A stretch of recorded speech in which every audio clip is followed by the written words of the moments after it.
할렐루야.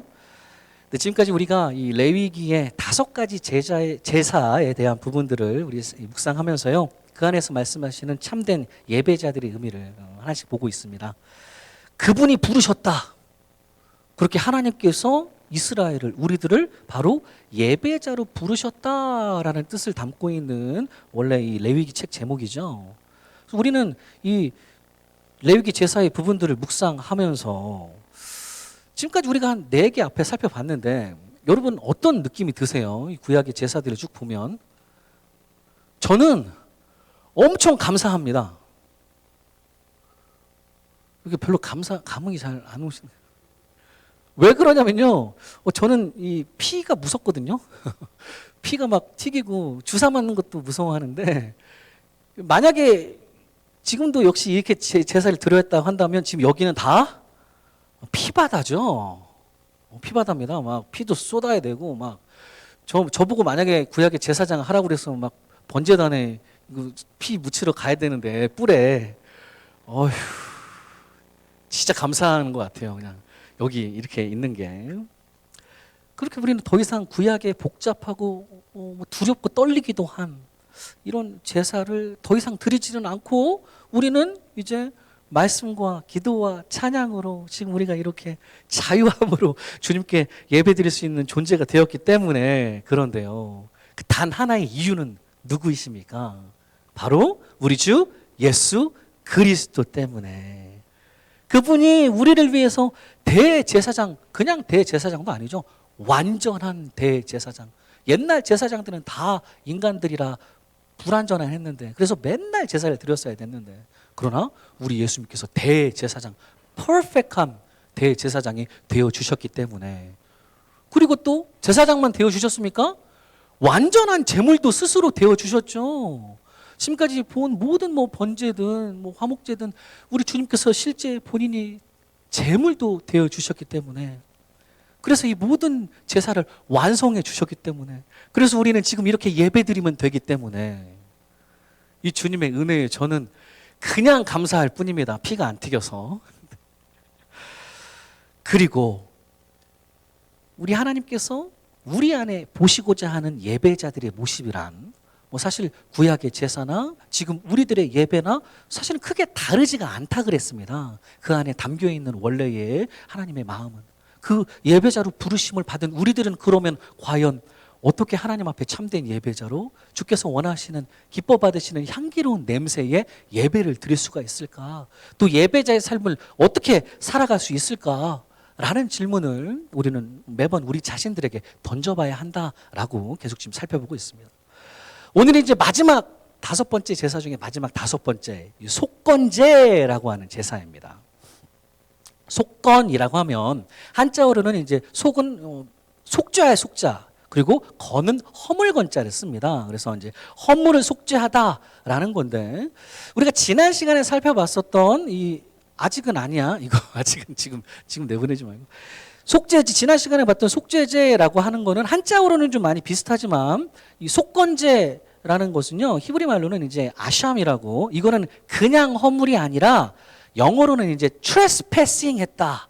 trespass 오퍼링, guilt offering이라고 불면서요, 이게 뭐냐면 원래 주인에게 속한 무언가를 내가 trespassing 했을 때, 우리가 막 무슨 대저책 같은 데 가보면 앞에 뭐라고 붙어 있습니까? No trespassing 써 있죠.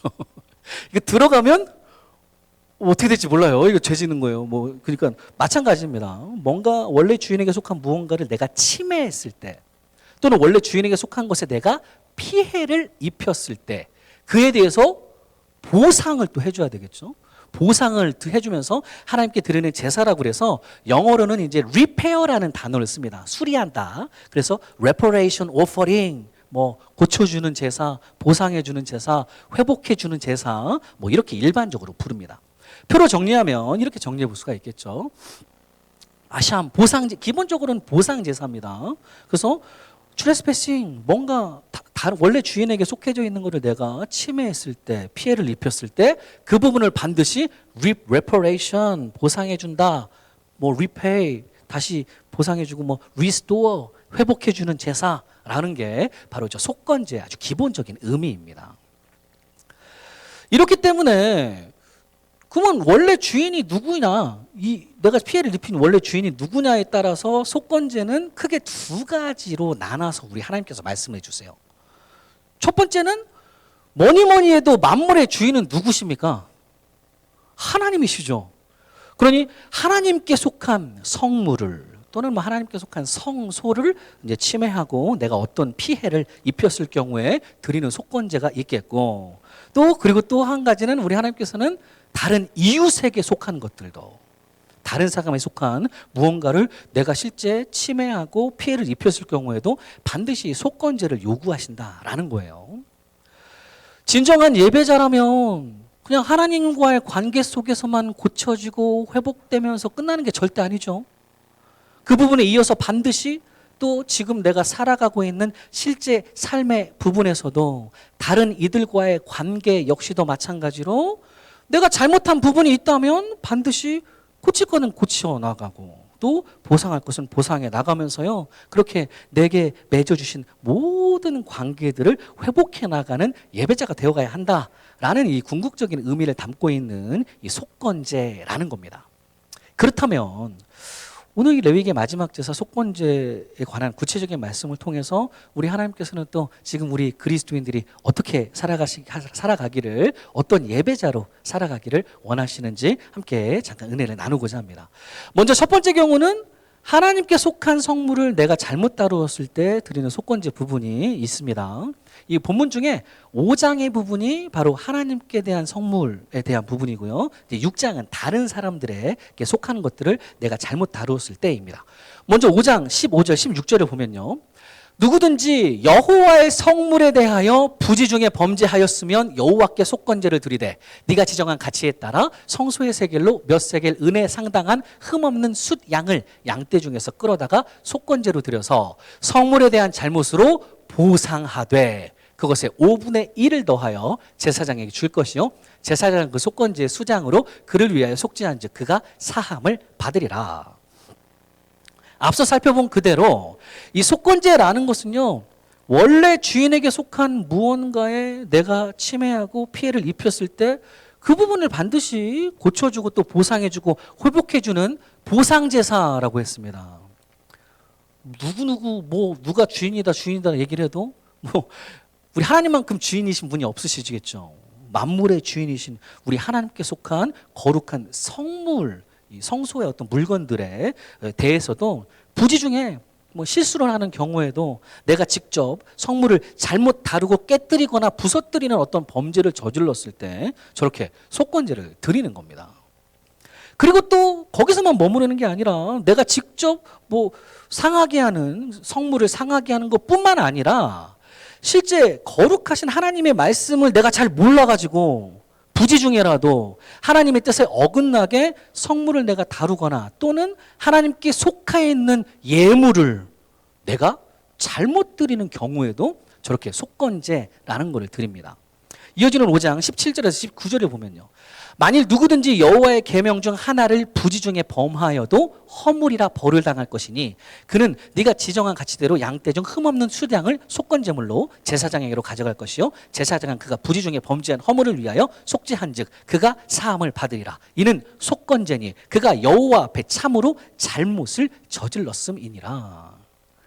저 부분에서는요, 저 여호와의 계명이라는 것은 여호와께 드리는 성물이나 예물에 관한 계명이다라는 그런 의미를 가지고 있습니다. 굳이 성물을 직접 망가뜨리지 않았다 해도 하나님께 속한 성물을 내가 함부로 이제 잘못 만지거나 그러다가 죽는 사람도 있긴 하는데 함부로 잘못 만지거나 그냥 함부로 움직여서는 안 되는데 부지 중에라도 여호와의 계명을 잘 몰라서 잘못 다루었을 때에도 역시 저렇게 속건제라는 걸 드리는 거고요. 또 하나님께 속한 예물도 마찬가지입니다. 하나님께 드려야 되는 예물들이 우리가 많이 봤었죠. 족장이면 속죄제를 드릴 때 숫 양을 드려야 되는데 계명 잘 몰라가지고 암양을 드렸어요. 이제 그러면 그때 이제 하나님께 다시 속건제를 드려야 되는 거고, 또 하나님께 속한 11조의 부분도 마찬가지입니다. 하나님께 드려야 마땅한 하나님께 속한 11조를 내가 잘못 계산하거나 파악했을 때에도 이제 드리는 제사가 바로 이 속건제가 되겠습니다. 결국 하나님께 속하는 것이 모든 이 만물들이 다 하나님의 거룩하신 성물이기 때문에 굳이 성전 안에 있는 성물들, 그 거룩한 기구에만 내가 직접 상해를 입히지 않았다 하더라도 원래 하나님께 속한 그 모든 부분들에 대해서 내가 잘못 다루었을 경우에 반드시 속건제라는 걸 하나님께 드린다라는 겁니다. 심지어는 우리가 지금 하나님께 속한 것을 보고 있죠. 하나님께 속한 것 중에 가장 또 첫 번째 것이 바로 나 자신도 마찬가지입니다. 나 자신도 그래요. 나 역시도 원래는 다 하나님께서 친히 하나하나 창조해 주신 하나님께 속한 하나님의 거룩한 것이기 때문에 이 심지어 레위기 14장에 가보면요, 이 나병이라는 피부병에 걸려서 스스로의 몸을 성결하게 지켜내지 못한 이들이 다시금 하나님의 은혜로 깨끗함을 입게 되었을 때 그들이 드리는 첫 번째 제사가 바로 이 속건제가 되겠습니다. 레위기 14장 1절에서 13절 가보면 이렇게 얘기해요.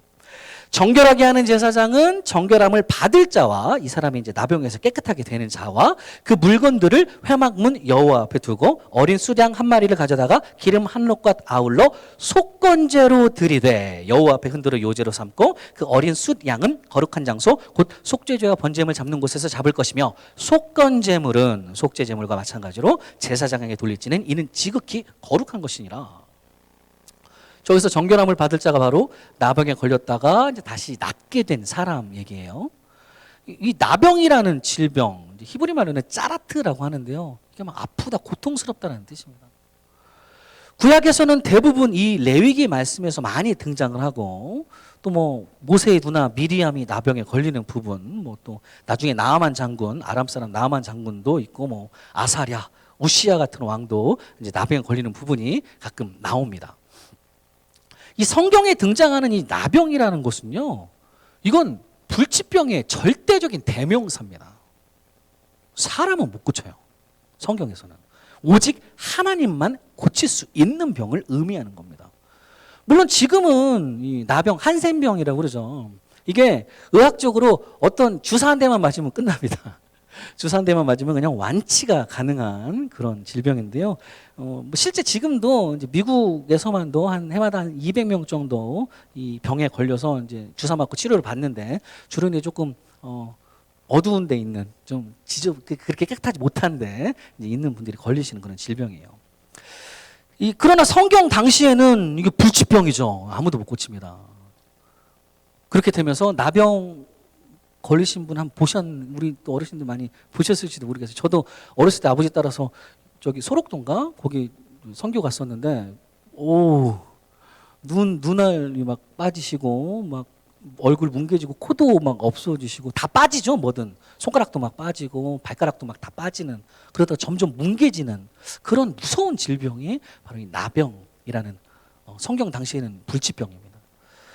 그러니 당시에 이 나병에 걸렸다라고 하는 건 뭘 의미하냐면요, 하나님께서 친히 창조해 주신 원래 귀한 이 몸을 온전하고 성결하게 제대로 지키지 못한 사람으로 그렇게 취급받게 되는 병이 바로 이 나병이라는 질병이었습니다.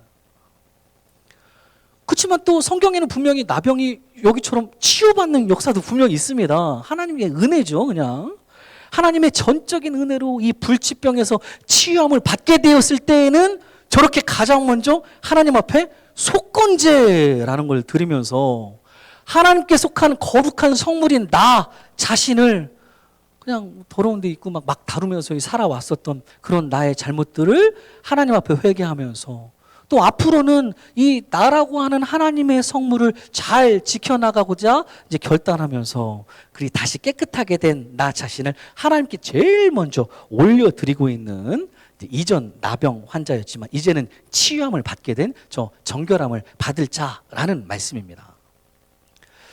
그럼 이쯤에서 현대판 나병은 과연 뭘까를 한번 우리가 고민해 봐야 되겠죠. 현대판 나병, 우리 그리스도인들에게, 우리들에게 한번 적용해 본다면, 뭐 몸의 질병도 있을 수 있겠지만, 그러나 사실상 우리들에게 가장 무서운 불치병이라고 한다면, 우리가 작년 말에도 계속 살펴봤던 것처럼 우리 안에 가장 큰 불치병 뭡니까? 영적인 불치병이죠. 영적인 우리의 나병입니다. 우리 안에 하나님께서 창조해 주셨던 원래 하나님의 형상을 우리가 이게 잘 지켜내지를 못합니다. 나는 하나님의 거룩한 성물, 나 자신이 하나님의 거룩한 성전, 성령에 거하시는 성전인데도 불구하고 오히려 자꾸 세상의 형상을 더 따라서 닮아가고 있는 우리들의 나병이죠. 나병이니까 꼭 육신의 나병과 비슷합니다. 하나둘씩 뭐가 자꾸 빠져나가죠. 원래는 하나님만 바라볼 수 있도록 만들어 놓으신 내 믿음의 눈도 이게 자꾸 눈알이 자꾸 빠져나가죠. 믿음의 눈알이 자꾸 빠져나가요. 또 우리 예수님 닮아서 누군가를 섬기고 손 잡아줘야 되는 우리들의 손가락도 자꾸 나병 마냥 빠져나갑니다. 우리 예수님 닮은 손가락에. 또 우리 주님 걸어가신 그 십자가의 길, 우리도 잘 따라가야 되는데 그 발가락이, 주님 닮은 발가락이 자꾸, 주님께서 씻겨주신 그 발가락이 자꾸 빠져나가는 그런 우리들의 영적인 이 나병이야말로 우리들이 가장 경계해야 되는 이 시대의 불치병이다라는 말씀입니다. 그러기에 이 첫 번째 의미의 속건제를 묵상하면서요, 이 속건제를 제대로 하나님께 드리는 이 시대에 지금 우리들의 예배자라고 한다면 나부터가 하나님의 성물이다라는 사실을 아주 제대로 기억을 해야 되겠죠. 두 가지 부분에서 해야 됩니다. 하나는 내 몸, 우리 몸 좀 소중하게 다뤄야 됩니다. 상해 입히면 안 되고요. 건강하게 지내면서 좀 좋은 것도 먹어야 되는데, 저도 좋은 거 먹어야 되는데 자꾸 소다를 먹어가지고 아내한테 맨날 혼나는데, 하여튼 그런 거 먹으면 안 되고요. 건강하게 지내면서 스스로 해하는 자해는 절대로 안 되고요. 그거 안 됩니다. 하나님께 속한, 이거 내 몸이 내 겁니까? 집사님 거야? 아니잖아. 집사님 거라 하면 나랑 같이 가야 돼, 저기. 내 몸이 내 거 아니기 때문에. 사자소학에서는 신체에 밟으는 수지 부모라고 하지만, 신체 머리카락 살갗은 부모로 물려받은 거라서 거룩 잘 지켜야 된다, 상하면 안 된다라고 얘기하지만, 우리 그리스도인들에게는 신체 밟으는 수지 부모입니까? 물론 부모죠. 부모 저 위에 하나님 아버지. 신체에 밟으는 우리 하나님 아버지, 하나님으로 밟은 것이 나의 귀한 소중한 몸이기 때문에요, 이거 반드시 우리는 잘 지키고 훗날 주님께서 나를 부르시는 그날까지 할 수 있는 한 건강하게 보존해 나가야 되는 게 우리의 사명입니다. 육적인 거. 근데 몸만 건강하면 되나요? 몸만 건강하면 안 되죠. 몸도 건강해야 되지만, 그리고 동시에 우리의 영적인 부분에서의 건강도 제대로 지켜나가시기 바랍니다. 자꾸 그냥 세상 형상 더 닮아가고 좋아 보이고, 처음부터 그러잖아요. 원래 세상 것들이 더 먹음직도 하고 보암직도 하고 그러잖아요. 이제 그런 거 자꾸 따라가려고 하는 그런 그러다가 막 영적인 나병에 걸려갖고 막 다 빠지고 주님 닮은 것들이 막 다 빠져나가는 그런 거 절대로 안 된다는 말씀입니다. 원래 태초에 주님의 손으로 친히 나를 빚어주신 것처럼, 머리카락도, 저는 머리카락이 별로 없어가지고 들 들어갔을 것 같은데, 하여튼 하나씩 다 만져주셨던 그 부분들 우리가 잘 또 우리의 생기는 누가 불어넣어 주신 거예요? 알아서 숨쉽니까 우리가? 하나님께서 주의 호흡을 친히 불어넣어 주셔서 생기를 막 얻게 된 그런 우리의 창조된 주님의 형상을 그대로 따라가고 지켜나가면서 그야말로 영, 육 간에 다 강건하게, 건강하게 하나님의 성물인 우리 자신들을 온전하게 지켜나가야 하는 줄로 믿습니다. 이렇게 첫 번째 속건제의 의미란 하나님께 속해 있는 그 모든 부분들이죠. 나 자신까지도 포함한 주님의 성물들, 모든 예물들 말씀 따라 소중히 귀하게 다뤄나가면서 우리 안에 이래저래 망가져갔던 주님의 형상을 이제는 좀 리페어, 고쳐나가고 좀 회복해 나가야 하는 그런 예배자가 되어가야 한다라는 말씀입니다. 할렐루야. 이쯤에 우리가 한번 서로가 서로에게 좀 고백했으면 좋겠습니다. 옆에 사람 한번 봐봐요. 이렇게 얘기합니다. 나는 여호와의 성물입니다. 저는 소중하니까요. 나는 소중합니다. 얘기하세요. 왜 안 소중한 거 아니에요? 소중하니까. 그러면서 다시 한번 고백합니다. 당신, 나를 좀 소중히 다뤄주세요. 소중히 좀 다뤄주세요. 왜 귀한 성물을 마음대로 다룹니까? 안 되죠. 그러면 이쯤에서 또 나만 여호와의 성물 아니죠. 내가 지금 그렇게 부탁을 드린 그분도 분명 여호와의 성물이신 줄로 믿습니다. 우리도 또 얘기를 하죠. 오, 당신도 성물이시군요. 얘기하세요. 오해 안 했어요. 당신도 성물이시군요. 아이코 몰라봬서 죄송합니다. 앞으로 소중히 다뤄드리겠습니다. 바라기는 나도 또 나에게 허락해 주신 우리의 자녀들도 내 겁니까? 아니에요. 다 하나님의 성물입니다. 소중히 다뤄야 되고 또 만나게 해주신 우리 모든 성도들도 하나님 거니까 소중히 다뤄야 되고 또 당연한 줄 알고 우리 맘대로 다뤄왔던 우리의 자연 환경 역시도 다 하나님의 것입니다. 그러기에 하나님께 속한 것들, 하나님의 성물이다라는 사실을 명심하면서요, 주께 속한 이 모든 것들을 우리가 영육간에 정말 소중하고 귀하게 지켜나가는, 그래서 가면 갈수록 우리 잘못됨을 리페어, 고쳐나가고 점점 주님의 형상으로 회복되어 가시는 이 시대의 진정한 속건제의 예배자 되시기를 간절히 축원합니다. 이게 이제 첫 번째, 하나님의 성물, 하나님의 성물을 잘못 다루었을 경우. 두 번째는 이제 다른 이웃의 것을 잘못 다루었을 드리는 속건제의 경우가 있죠. 6장 1절 2절 말씀 보면 이렇습니다. 여호와께서 모세에게 말씀하여 이르시되 누구든지 여호와께 신실하지 못하여 범죄하되 곧 이웃이 맡긴 물건이나 전당물을 속이거나 도둑질하거나 착취하고도 사실을 부인하거나 남의 잃은 물건을 줍고도 사실을 부인하여 거짓 맹세하는 등 사람이 이 모든 일 중에 하나라도 행하여 범죄하면, 이렇게 말씀하세요.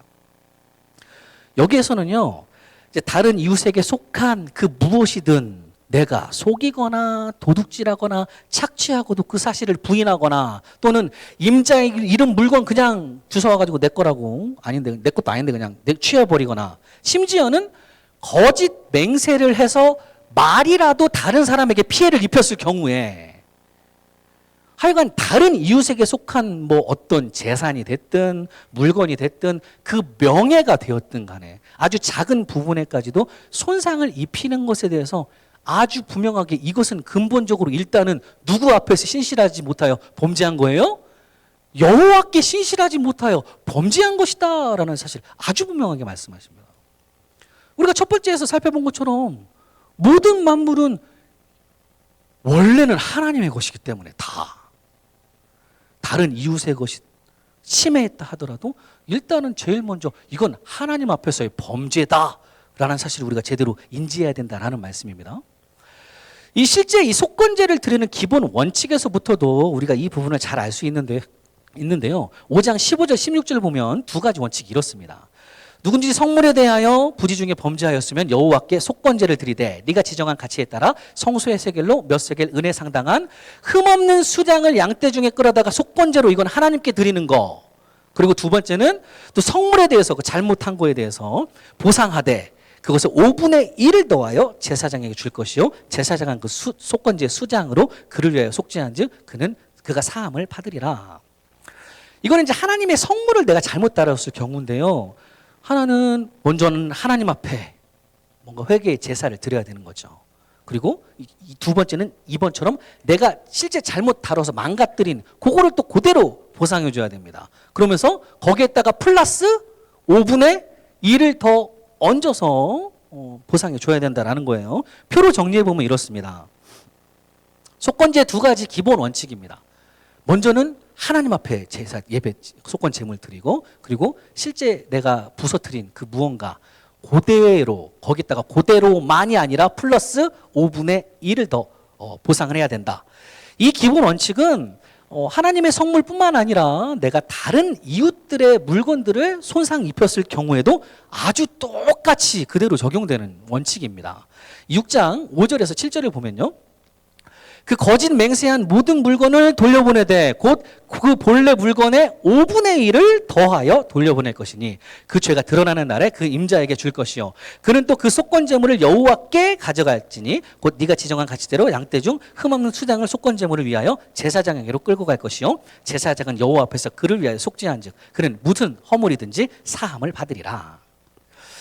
이렇게 하나님께 속한 성물을 다루었든지 또는 다른 이웃에게 속한 것들을 내가 잘못 다루었든지 반드시 이 속건제의 기본 원칙 그대로 일단은 하나님께 다 속한 것이기 때문에 여호와 앞에 속건 예배를 드리고 그리고 내가 손해를 입힌 것의 가치 그대로 플러스 5분의 1을 더 보상해야 한다라는 말씀입니다.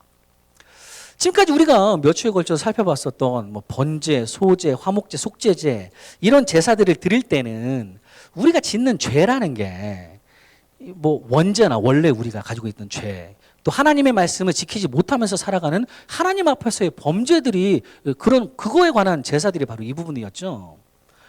물론 화목제의 개념에서는 그저 하나님과의 화목, 그 샬롬에서만 끝나는 게 아니라 결국에는 그 남은 화목제물의 고기를 우리가 서로 함께 나누어 먹으면서 그리고 우리 안에서도 사랑의 교제를 나누어가는 예배자가 되라는 것까지도 이어가지만 그러나 그것은 내가 다른 이들에게 범죄한 부분은 아니었습니다. 근데 오늘이 마지막 속건제에 대한 부분이요. 이것이 바로 하나님께 범죄한 것뿐만이 아니라 결국에는 이게 우리가 살아가면서 다른 이들에게 실제 내가 잘못하고 죄를 저지르는 부분에 있어서까지도 하나님께 예배하면 끝나는 게 아니라 그냥 넘어갈 수 있는 것이 아니라 진정 예배자로서 우리가 이 삶의 문제들을 어찌 해결해 나가야 하는지 아주 구체적으로 디테일하게 우리 예배자들의 삶의 방향성을 지금 보여주는 것이 바로 이 속건제의 내용입니다. 여기서 우리는 두 가지 사실을 알 수 있죠. 첫 번째는 앞에서도 계속 보고 있듯이 모든 것들은 다 원래 다 하나님 것이기 때문에 내가 다른 이웃의 것을 뭐든 침해했다는 것은 일단 하나님 앞에서의 범죄했다는 사실을 인정해야 된다는 겁니다. 그 예배자는 반드시 하나님 앞에 엎드려 일단은 내 허물을 사함받기 위해서 속건제를 드리는 것이 당연하지요. 이 부분은 창세기에 요셉 역시도 그대로 또 얘기를 했던 부분입니다. 자꾸 미세스 보디발이 요셉이 너무 잘생겼으니까 쫓아다니죠. 저만큼 잘생겼던 것 같은데 아멘이 하나도 안 나오고 하여튼 미세스 요셉이 자꾸 쫓아다니니까 그렇게 할 때 요셉이 아주 분명하게 이 사실을 말씀합니다. 창세기 39장 9절 말씀 보면 이 집에는 나보다 큰 이가 없으며 주인 보디발이 아무것도 내게 금하지 아니하였어도 금한 것은 당신뿐이니 당신은 그의 아내임이라. 그런즉 내가 어찌 이 큰 악을 행하여 하나님께 죄를 지으리까. 요셉은 보디발의 아내와 이렇게 불륜을 저지르는 것이 이건 하나님을 거역하는 죄다라고 얘기를 합니다. 아주 분명하죠. 다른 사람들이 이게 잘 이해가 안 갈 수도 있어요. 이건 보디발한테 잘못한 거 아닌가? 그렇게 생각할 수 있지만 아니에요. 분명 이 보디발의 아내와 이런 잘못된 행위를 저지르는 것은요, 직접적으로는 사람들이 보기에는 보디발에게 죄를 저지르는 것처럼 보일지 몰라도 그러나 하나님께 예배드리며 살아가는 예배자 요셉의 눈으로는 내가 짓는 것이란 그 누구에게도 죄를 저지른다 해도 일단 그것은 궁극적으로 나의 모든 것을 다 꿰뚫어 보고 계시는 하나님 앞에서 죄를 범하는 것이다 라는 사실입니다. 이런 요셉의 마인드와 동일하게 우리도 마찬가지죠.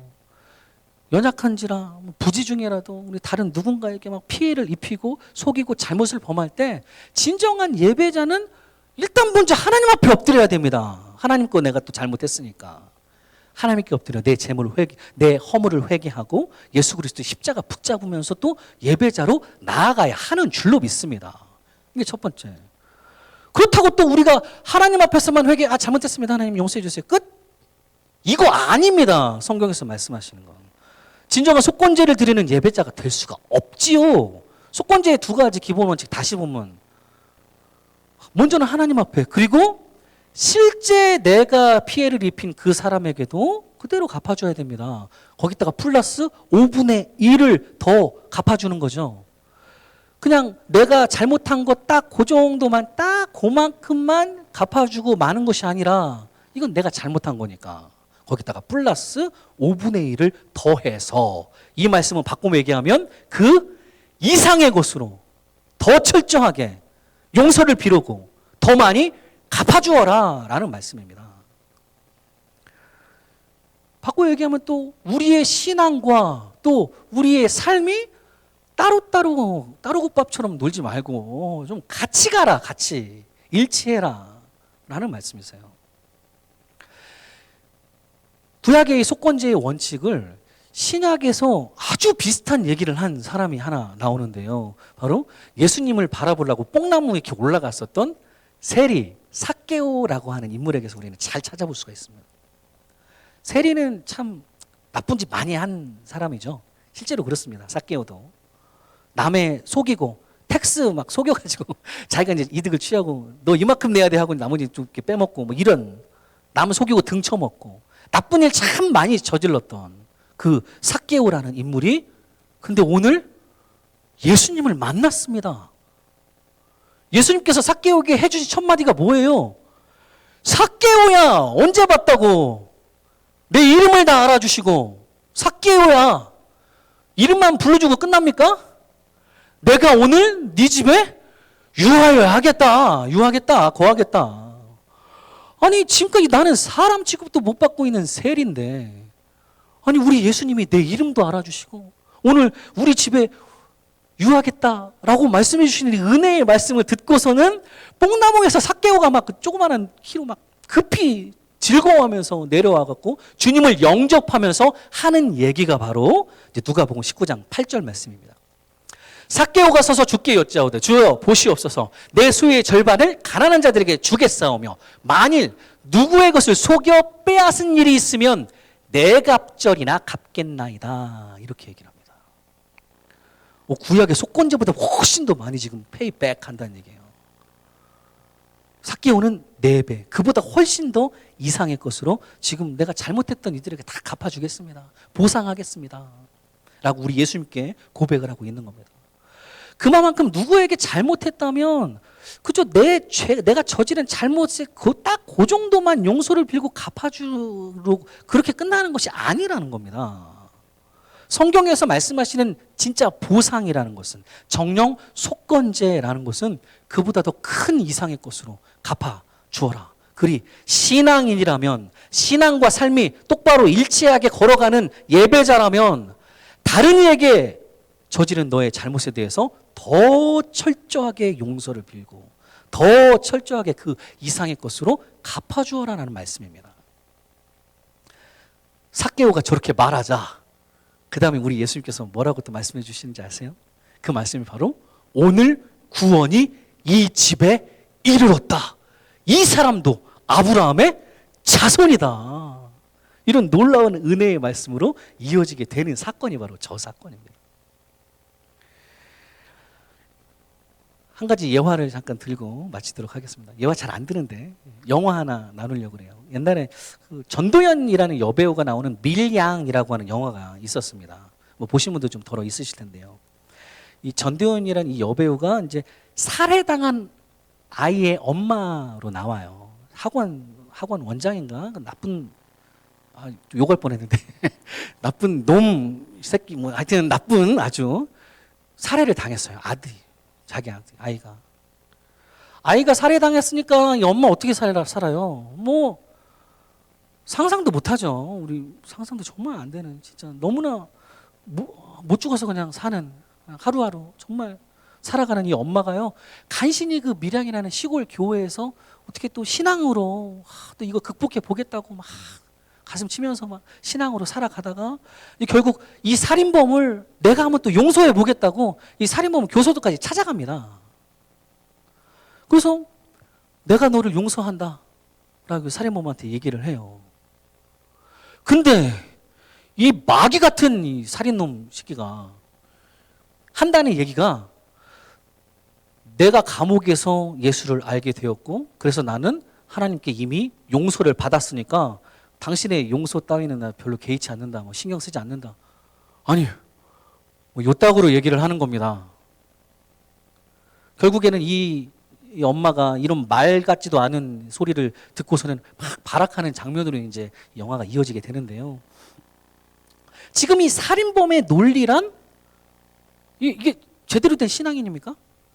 완전 아닙니다. 이거 전혀 오늘 우리가 지금 보고 있는 속건제의 기본 원칙과는 전혀 상반되는 논리예요.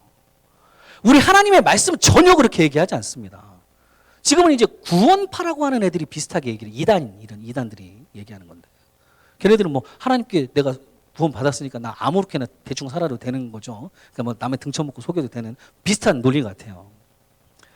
근데 우리 하나님께서는 절대로 그렇게 말씀하시지 않으셨다라는 사실입니다. 너는 나한테만 용서받으면 된다가 절대 아니라요.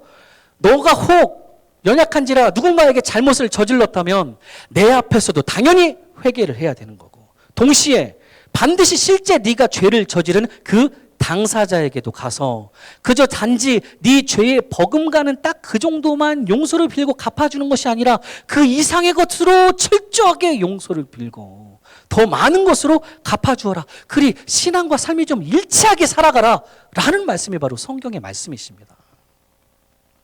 바라기는 우리도 맨날 실수하고 살죠. 그렇죠? 저도 맨날 실수합니다. 말 실수도 많이 하고요. 이런 실수를 할 때 행여 누군가에게 또 잘못한 일이 있다면 먼저는 만물의 주인이신 하나님의 앞에 나와서 우리가 회개했으면 좋겠습니다. 그리고 동시에 또 내가 잘못을 저지른 그 사람에게로 가서 그게 아무리 나와 가까운 내 가족이라 해도 내 아내라 해도 내 남편이라 해도 내 자녀들이라 해도 내가 잘못한 것 이상으로 정말 진정성 있는 용서를 빌고 더 많이 갚아줄 줄 아는 그래서 우리 주님으로부터 삭개오처럼 오늘 구원이 이 집에 이르렀다라는 이 귀한 말씀을 듣게 되는 그렇게 신앙과 삶이 일치하게 똑바로 걸어가는 이 시대의 속건제의 예배자들이 저와 여러분 모두가 되시기를 간절히 축원합니다. 사랑하는 성도님들, 오늘 속건제 두 가지 살펴봤습니다. 먼저는 하나님께 속한 나 자신과 내 모든 것들의 영육간에 소중하고 귀하게 지켜내면서 우리 안에 망가진 주님의 형상을 리페어, 고쳐나가고 회복하는 예배자가 되자. 그리고 만물의 주인이신 하나님 앞에 내 허물을 회개하고 동시에 내가 잘못한 그 대상에게도 가서 그 이상의 것으로 용서를 빌고 더 많이 보상해주는 예배자가 되자. 아무쪼록 이런 속건제의 예배자들로 우리 안에 주님의 형상을 날마다 말씀으로 더 회복해 나가시는, 고쳐 나가시는 이 시대의 참전 예배자들이 저와 여러분 모두가 되시기를 간절히 축원합니다.